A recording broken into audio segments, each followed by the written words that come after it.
maksimale. Konsiderani, a mund të jetë edhe një ambicje zonjës Bajrami për të qenë në krye të LDK-s? Nuk e di, është e drejtë e saj, është e drejtë legjitime e personit të dytë më të votum në parti me pas ambicje, po nuk është që mu përgjigjune për zonjën Bajrami.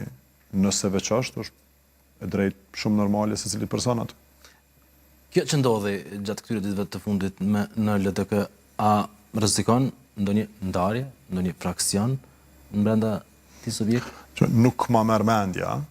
Unë personalisht nuk i kam qef shumë ndamjet. Unë i kam qef atë mentalitetin klanor të njerëzve nuk e du. Kështu në përgjithësi unë i kam qef bashkimet. Edhe mendoj se të bashku mund është me mri shumë a shumë sa të ndam. Ka pas rastin kalumen kur njerëz e kanë përdor LDK-n për me ardhë me një farloj pushtetje dhe pastaj e kanë përdor populizmin e demagogjin që me kalu tek parti tjera ose me dalën foltore të parlamentit edhe me folë kundërshtim me partin për me marrë elektorat. Ka pas rastet të tilla në kalumen.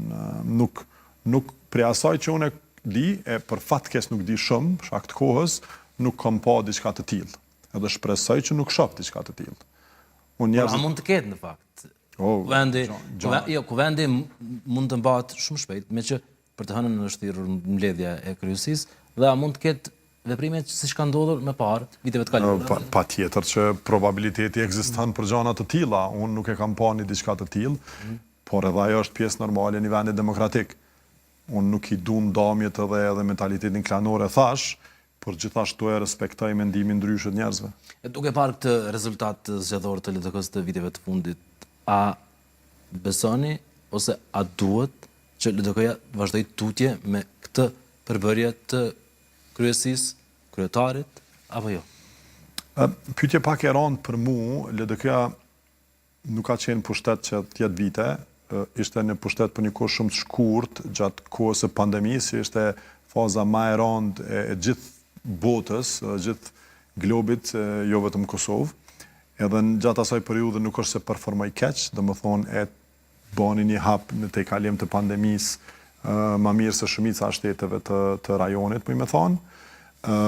E pam paraqitjen e kryeministit të Kosovës në atë kohë të Zotit Hoti në shtëpi të bardhë, i barabartë me shtetin e Serbisë, duke në shku një marrëveshje si shtetet barabarta.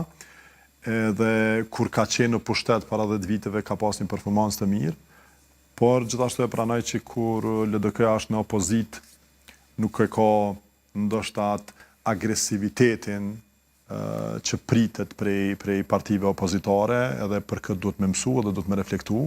Unë nuk them që LDK-ja mund të bëjat opozitarin e gurve edhe të dhënjes flakët institucionit në Kosovë, sepse është shpenzu shumë energji edhe mund, edhe djes, për antarëve të LDK-s mund ndërtu ato institucione, edhe LDK-ja është